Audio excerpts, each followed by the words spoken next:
Hey guys, welcome back. Thank you so much for being here in our space and learning along with us. If you are new, my name is Sarah, and my husband and I and our family homestead on 3.5 acres in Pennsylvania, where we grow a large majority of our food, animals, vegetables. We try to max out that 3.5 acres with as many gardens and orchards and bees and animals as possible to provide for our family. And it's super easy to do on the smallest amount of land. And so today we are starting our spring garden. We're getting that soil ready, and we want to bring you along and show you how we do that, the tools we use, and what we're planting. We're in zone 6B, and so right now any cold hardy crops need to get in the ground. So today we're planting our cabbages, our broccoli, Brussels sprouts, and our onions. So we grow a variety of onions that are called like onion sets. They're the 2-year-old plant, and they're a little bulb. Let me get you some. I'll just show you some. I didn't bring them up, but I want to plant some more in the greenhouse here, and you can plant them outside as well. You can plant them in pots. You can plant them in raised beds. They grow super easy, super fast. But these onions, these were grown by seed.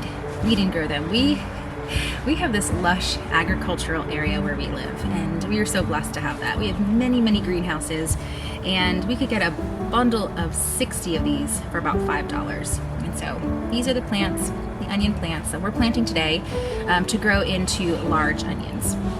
The onion sets grow into large onions as well, and we like to do both. So this is a candy onion, so it's a sweet onion, not really a storage variety. We have 180 that we are putting in today. And in the fall, or closer, probably midsummer, we'll start some onions for storage onions. So like a Stuttgartner, something that will store a little bit well over the winter time. So we have that variety. Normally we'll grow them in these little cell packs when we start them, but they're really flimsy, and I'm gonna show you guys.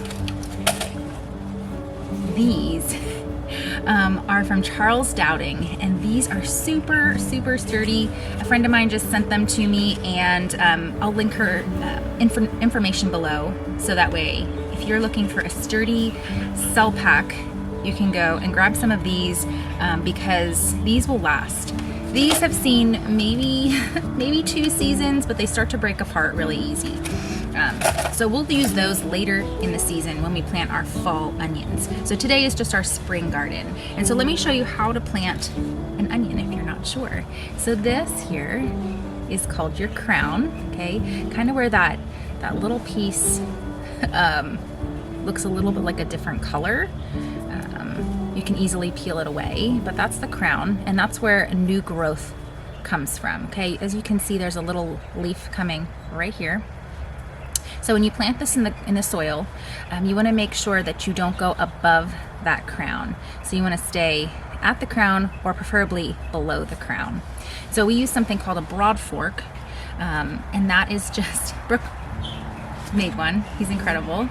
Welded one together with some spare metal that we had laying around the farm because we just don't throw anything away. Homesteaders or hoarders, I've often talked about that. And he welded one together. It's super heavy too, so you get a workout with it, just lifting it up and putting it in the soil and wiggling it back and forth. But we do a no-till garden, and we have done that for about 7 years, because when we first moved onto this farm, we kept our horses up here in the garden area, and they really compacted the soil. It's dry. There was no nutrients in the soil, and it wasn't soft at all. So we had to really work it, and we did wood chip gardening, and now the garden is the soil is so just luscious and rich, and so our spring garden, we're working with a broad fork, and so that's just aerating it, bringing life to the soil. And those broad forks leave the perfect holes for planting onions. We're using the broad fork to loosen the soil, aerate it, but then we're also using those holes that it leaves behind to put these little onion plants in the soil. So with cabbages, broccoli, Brussels sprouts, some of these we grew by seed. Some of them we picked up at a greenhouse because anytime I go to a greenhouse, I can't resist. more. Maybe that's a wrong mentality, but hey, I'm trying to grow food for my family, and I thought, you can never go wrong with cabbage.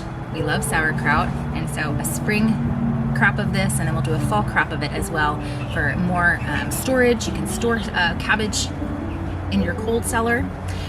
You can make tons of sauerkraut with it, and that stores easy as well in the fridge or in the cold cellar. So before you plant, because these are, look at those roots, right? So you want to kind of loosen that up so those roots have somewhere to go. Otherwise, it'll take them longer to establish into the soil. So if you can just loosen them up with your fingers, loosen that soil up, and then put them in the hole, cover it up. And again, with the crown, we want to go right here at that last leaf. Sometimes I'll even go above it. If that leaf doesn't look lively and healthy, I'll just kind of plant right above that leaf. So yeah, let's get to planting.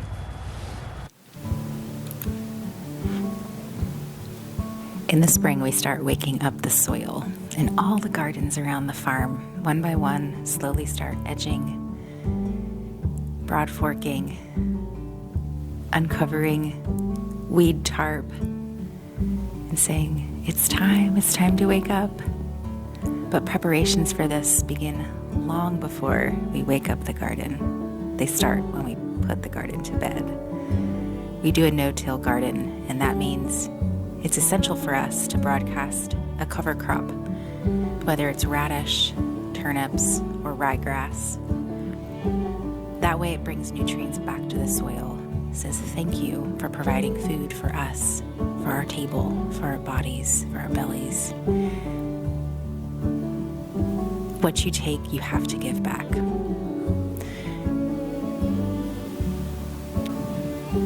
It also goes against nature to leave soil barren, open. Soil doesn't like to be barren. It likes to be covered up.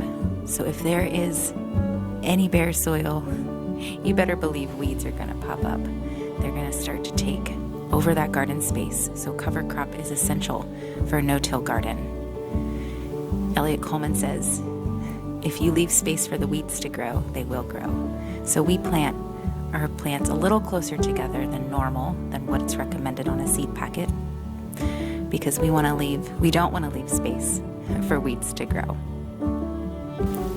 Tools that we have found successful for a no-till garden are obviously a broad fork. These are long tines that dig deep into the soil without too much of an invasive disruption of the ecosystem, microorganisms, beneficial worms that help add life to the soil, vitality to the soil. Those broad fork tines dig deep in and help to aerate, loosen, and open up the soil and say, wake up. A pitchfork to help broadcast wood chips, manure onto the rows and onto the walkways. A bow rake, which is a metal rake, to help spread everything out evenly. An edger to tell the garden its boundaries. Where the walkways are, where the grass is, edging out any encroaching grass that may like to just scooch on in.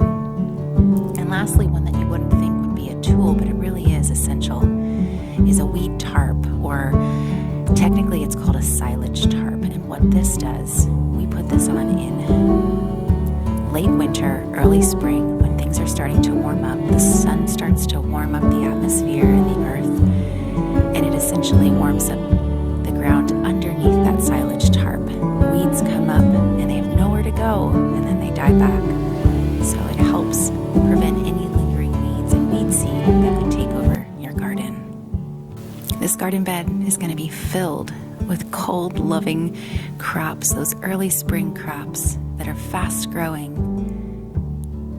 Snap peas, lettuces, radish, beets, carrots. We're just beginning, and I hope you are too. I hope you enjoy this magical season of waking your garden up.